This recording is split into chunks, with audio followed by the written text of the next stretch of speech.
Friends, 1455 days of war between Russia and Ukraine. While the so called peace treaty between Hamas and Israel, brokered by US, has become 131 days old. Why I called so called? I have been talking about it repeatedly in the past, and the only reason is that it is one sided. IDF continues its attack in Gaza Strip, demolishing whatever is left over there, killing Palestinians, also attacking in Lebanon, and the situation in Syria, though now SDF is merging with the main armed forces, is not very cool, not very calm, and not desirable. Other regions like Iraq, Sudan, and many other parts of the world, including Venezuela, are neither calm nor peaceful, and the imperialist warfare is continuing directly or indirectly. Iran is preparing for self-defense, and what you see in background in the Strait of Hormuz, they are carrying out exercise, a very large exercise to defend themselves and have control on this strait in this region. Will this deter the war and bloodthirsty Israeli and American regimes, or their deep state, or the war industries? Is difficult to say, but because they are not bothered about their own losses, the death of their own people, they only want hegemony, they want concentration of wealth and plundering the entire region. How much will aid given, help given by the Russians, North Koreans, and others in case of war escalates, starts, is difficult to predict, but nonetheless, it seems Iranians are better prepared than Venezuelans and probably even Cubans. When and at what scale Cubans will be attacked by Trump regime is difficult to again say, but Cubans will fight back undoubtedly. They will not bow down like what Venezuelans did, and that kind of treason from within is unlikely at that mass scale, which seems and looks even within Iran. Like in what we saw in the last uprise, revolt by the masses. It was partially genuine, but once it rose, the Mossad, CIA, and previous king's son, they all penetrated into it through money, propaganda, and their agents, which is unlikely to happen in Cuba because that's whatever said and done is a socialist country. Now let us see what has happened in the war zone in last 3 days.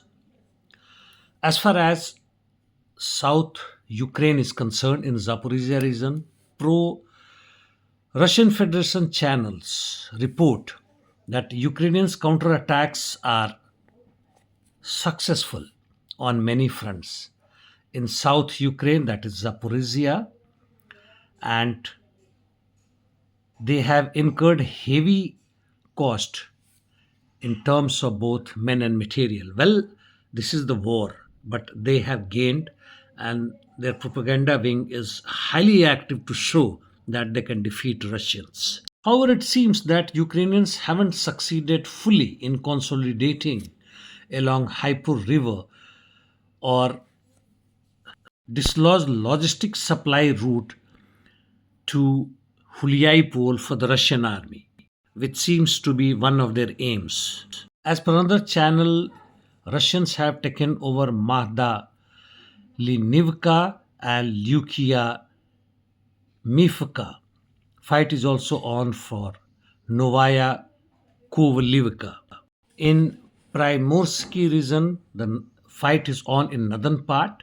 Russians have made some gains in Rykne. Ukrainians are continuously carrying out offensive operation along E105 highway, which is between Primorsky and Stepnohirsk up towards Plavany. If Ukrainians are able to consolidate on the above locations after taking over positions in various other fronts there. The Russian army will have deep trouble in Stepov, Mali, Sherebaki, and Kamiansky. On other side, Russians have taken over a small establishment, Tsevetkov. Now we come to eastern Ukraine, Pokrovsk, Mirnograd area, Russians' offensive operation near Grishine, that is on western side, continuing towards Konstantinivka. Russians are advancing, though at slow pace, inside Konstantinivka from south and southwest after having taken over Berestokh.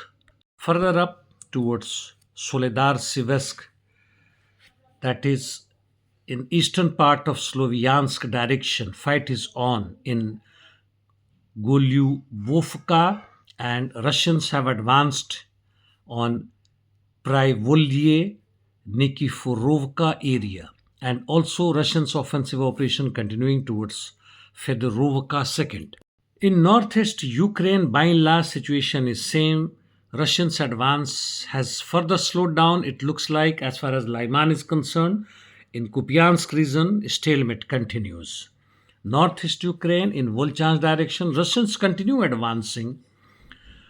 In last 3 days, 4 to 500 meters in Staritska area, 500 in Seminivka, and another 500 in Khatane direction, forest belts. In Sumy regions, Ukrainians counterattack in Krasnopolsky district did not yield any positive result. Fight is on in almost all the directions, and Russians have advanced almost 2 kilometers in last 3 days. They have taken over Pokrovka. It can be seen that Russians are not having favorable situation in Zaporozhye and Kupiansk regions. Otherwise, the advancing interdiction missions is extremely high from both the sides, destroying each other's reserves, oils and energy sectors, and other things, logistics, and while killing civilians as well. And that brings an end to my talk today, friends. See you later. Thank you.